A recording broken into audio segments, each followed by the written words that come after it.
오늘 우리에게 주시는 하나님의 말씀은 민수기 15장 1절에서 21절까지의 말씀입니다. 민수기 15장 1절에서 21절까지의 말씀을 제가 봉독하겠습니다. 여호와께서 모세에게 말씀하여 이르시되 이스라엘 자손에게 말하여 그들에게 이르라. 너희는 내가 주어 살게 할 땅에 들어가서 여호와께 화제나 번제나 서원을 갚는 제사나 낙헌제나 정한 절기제의 소나 양을 여호와께 향기롭게 드릴 때에 그러한 헌물을 드리는 자는 고운 가루 10분의 1에 기름 4분의 1 흰을 섞어 여호와께 소제로 드릴 것이며 번제나 다른 제사로 드리는 제물이 어린 양이면 전제로 포도주 4분의 1 흰을 준비할 것이요 수량이면 소제로 고운 가루 10분의 2에 기름 3분의 1 흰을 섞어 준비하고 전제로 포도주 3분의 1 흰을 드려 여호와 앞에 향기롭게 할 것이요 번제로나 서원을 갚는 제사로나 화목제로 수송아지를 예비하여 여호와께 드릴 때에는 소제로 고운 가루 10분의 3 에바에 기름 반 흰을 섞어 그 수송아지와 함께 드리고 전제로 포도주 반 흰을 들여 여호와 앞에 향기로운 화제를 삼을지니라. 수송아지나 수장이나 어린 수장이나 어린 염소에는 그 마리수마다 위와 같이 행하되 너희가 준비하는 수요를 따라 각기 수요에 맞게 하라. 누구든지 본토 소생이 여호와께 향기로운 화제를 드릴 때에는 이 법대로 할 것이요 너희 중에 거류하는 타국인이나 너희 중에 대대로 있는 자나 누구든지 여호와께 향기로운 화제를 드릴 때에는 너희가 하는 대로 그도 그리할 것이라. 회중 곧 너희에게나 거류하는 타국인에게나 같은 율례이니 너희의 대대로 영원한 율례라. 너희가 어떠한 대로 타국인도 여호와 앞에 그러하리라. 너희에게나 너희 중에 거류하는 타국인에게나 같은 법도 같은 규례이니라. 여호와께서 모세에게 말씀하여 이르시되 이스라엘 자손에게 말하여 이르라. 너희는 내가 인도하는 땅에 들어가거든 그 땅의 양식을 먹을 때에 여호와께 거제를 드리되 너희의 처음 익은 곡식 가루떡을 거제로 타작마당에 거제같이 들어드리라. 너희의 처음 익은 곡식 가루떡을 대대에 여호와께 거제로 드릴지니라. 아멘.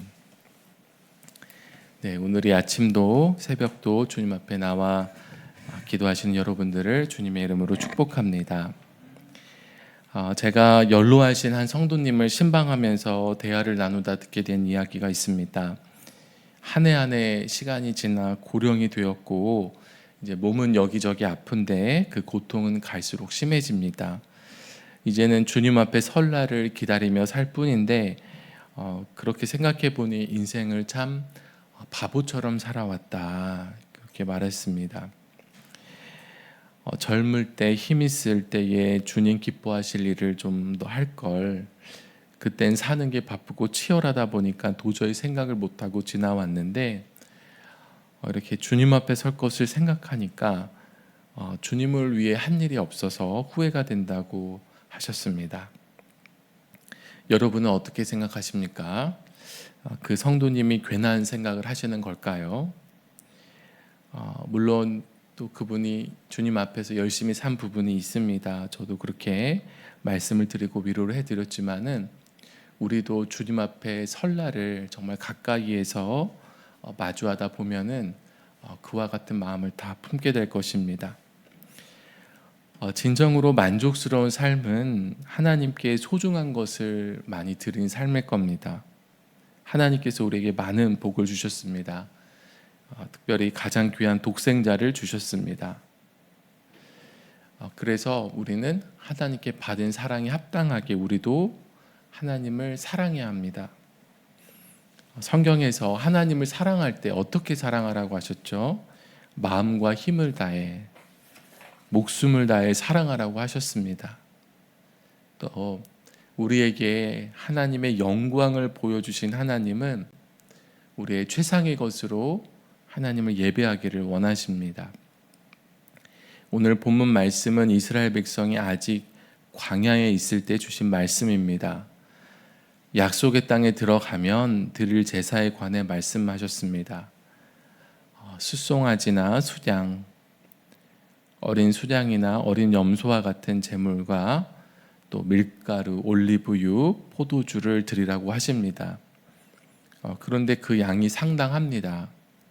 지금 우리가 봐도 적은 양이 아닌데 4천년 전 이스라엘 백성에게는 더욱더 큰 물질이었을 것입니다. 하나님은 그것을 드리라고 제사법을 알려주십니다. 하나님은 왜 이렇게 제사를 하게 하신 걸까요? 먹고 살기 힘든데 제사 없이 예배하게 하셨으면 안 되었을까요? 이스라엘 백성은 하나님께 소중한 것을 드리는 예배를 배울 필요가 있었습니다. 그들에게 가장 소중한 것, 아까운 것을 하나님께 아낌없이 드리는 헌신을 배워야 했어요. 그러면서 하나님을 사랑하는 법을 배워야 했습니다. 2절을 보시기 바랍니다. 이스라엘 자손에게 말하여 그들에게 이르라. 너희는 내가 주어 살게 할 땅에 들어가서. 그런데 이 제사는요, 광야에서는 할 수가 없었습니다. 광야에서는 농사를 지을 수가 없죠. 하나님께서 내려주시는 만나를 먹고 살았습니다. 근데 농사를 지을 수 없으면 가축을 먹일 먹이가 없기 때문에 가축을 키우는 것도 어렵습니다. 그래서 이 계명은 광야에서 하라고 하신 게 아니고 약속의 땅에 들어갔을 때에 지키라고 하신 것입니다. 하나님은 우리가 할 수 없을 때 억지로 희생을 요구하시는 분은 아닙니다. 할 수 있을 때, 약속하신 가나안 땅에 들어갔을 때, 하나님께 제사를 드려도 충분히 살 수 있을 때, 그때 하나님께 소중한 것을 바치게 하셨습니다. 우리 삶이 공궁할 때, 가난할 때는 헌금에 대한 부담을 갖지 않으셔도 됩니다. 정말 이런 마음을 가지고 계신 분도 있어요. 정말 형편이 어려운데 드리고 싶어 하는데 제가 정말 말릴 때가 있습니다.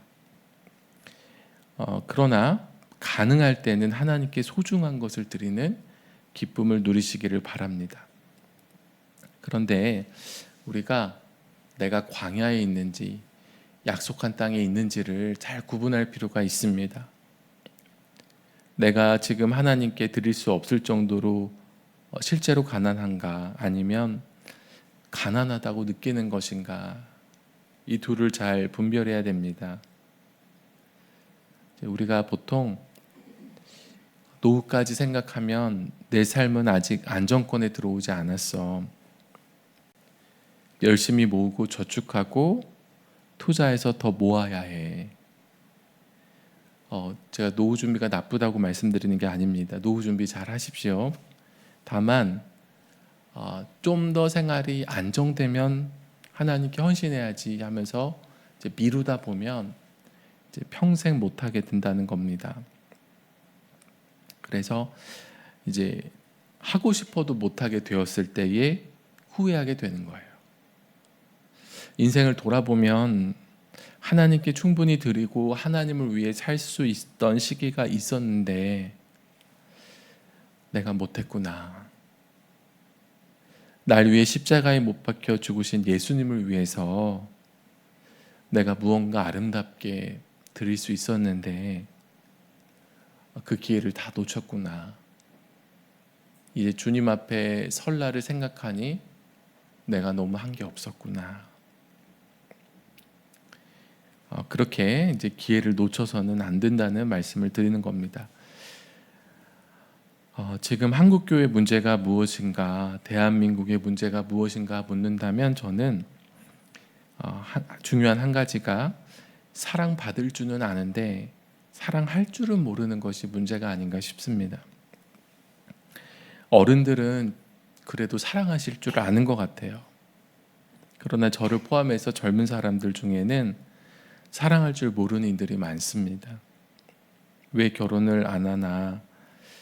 그러니까 사랑받을 줄은 아는데 사랑할 줄을 몰라서 그런 것 같아요. 사랑하는 게 쉽지 않거든요. 사랑하려면 자신을 희생해야 됩니다. 내어주어야 합니다. 그런데 손해보는 결혼을 안 하려고 합니다. 여기에는 부모님들의 잘못도 있어요.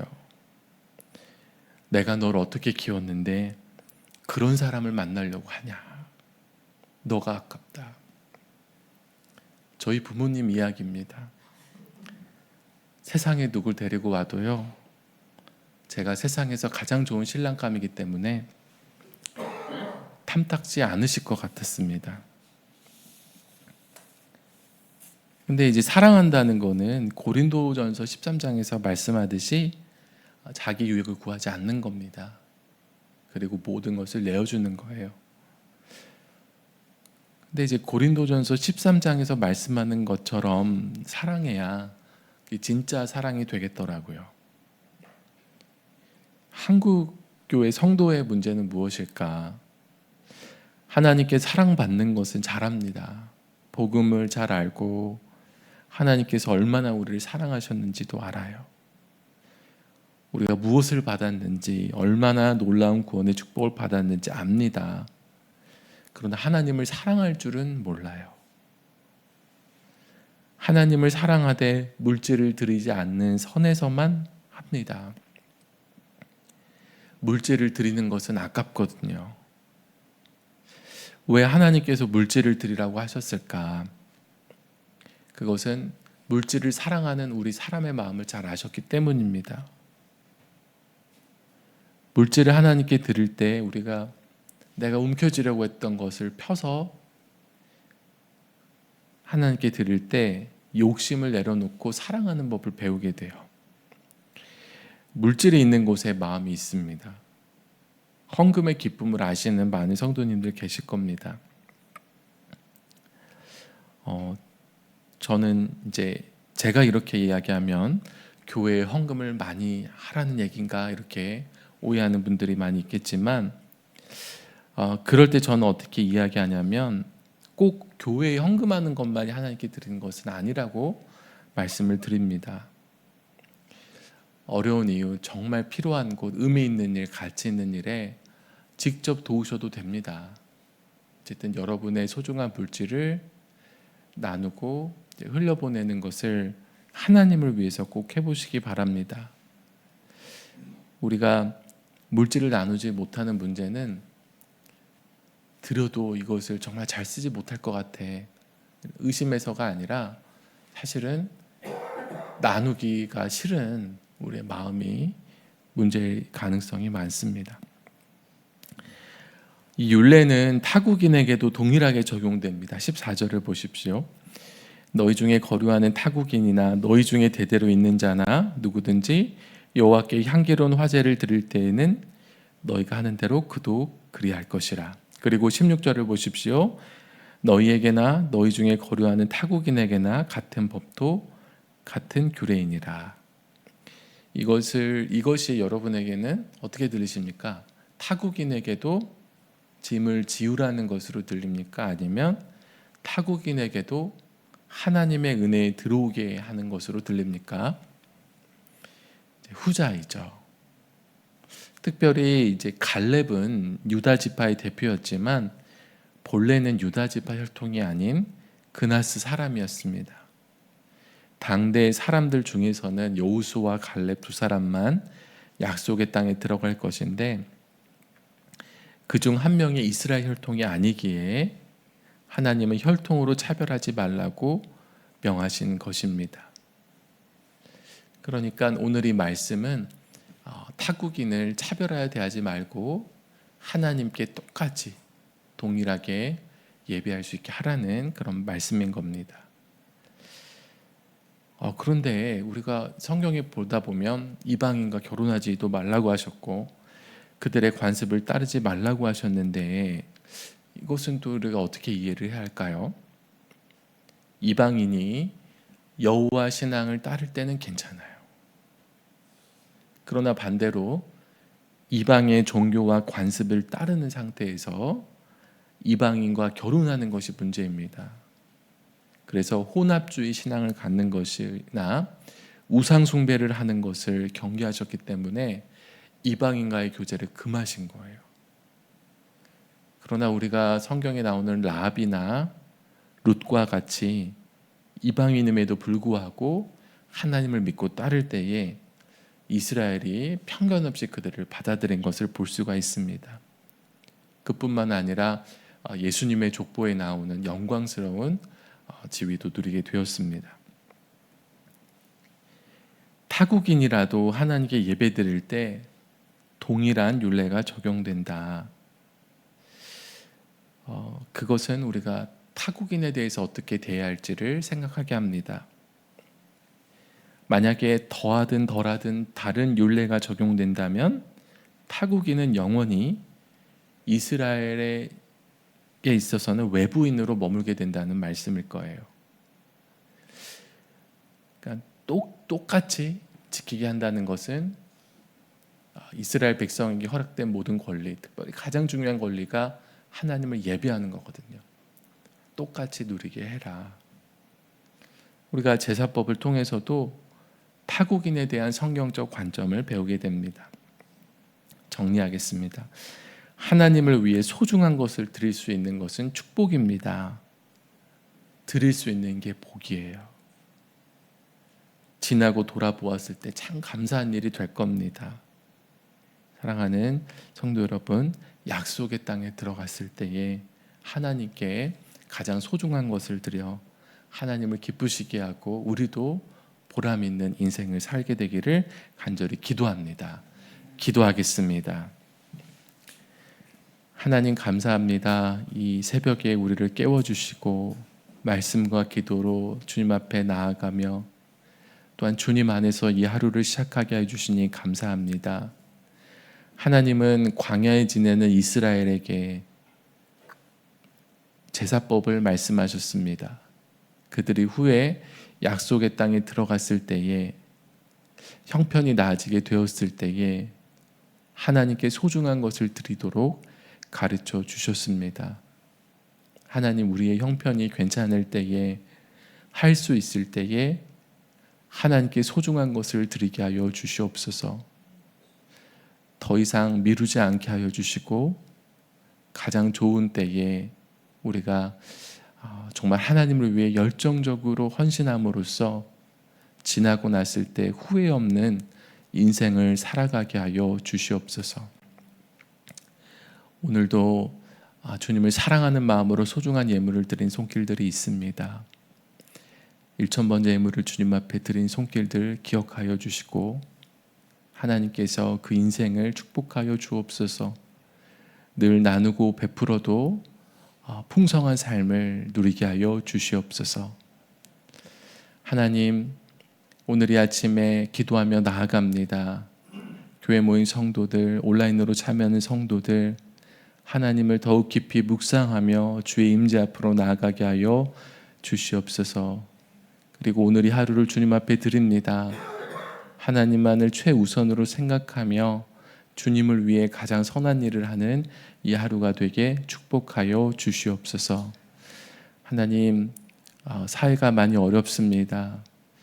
정치 경제가 참으로 어렵습니다. 하나님께서 긍휼을 베풀어 주시고 살 길을 열어 주시옵소서. 무엇보다도 하나님의 백성들이 기도로 깨어있게 하여 주시고 또한 정직함으로 살아서 이 땅에 무너진 질서를 다시금 세워갈 수 있도록 인도하여 주시옵소서. 오늘도 기도하며 주님 앞에 나아갈 때에 성령께서 그 마음에 임하사 위로하여 주시고 오늘도 살아갈 새 힘을 더하여 주옵소서. 육체의 질병으로 고통당하는 성도들이 있습니다. 주님, 치료하여 주시고 새 힘을 더하여 주시고 붙들어 주시옵소서. 우리의 기도를 들으시는 예수 그리스도의 이름으로 기도합니다. 아멘. 하늘에 계신 우리 아버지여, 이름이 거룩히 여김을 받으시오며 나라가 임하시오며 뜻이 하늘에서 이루어진 것 같이 땅에서도 이루어지이다. 오늘 우리에게 일용할 양식을 주시옵고 우리가 우리에게 죄 지은 자를 사하여 준 것 같이 우리 죄를 사하여 주시옵고 우리를 시험에 들게 하지 마시옵고 다만 악에서 구하시옵소서. 나라와 권세와 영광이 아버지께 영원히 있사옵나이다. 아멘.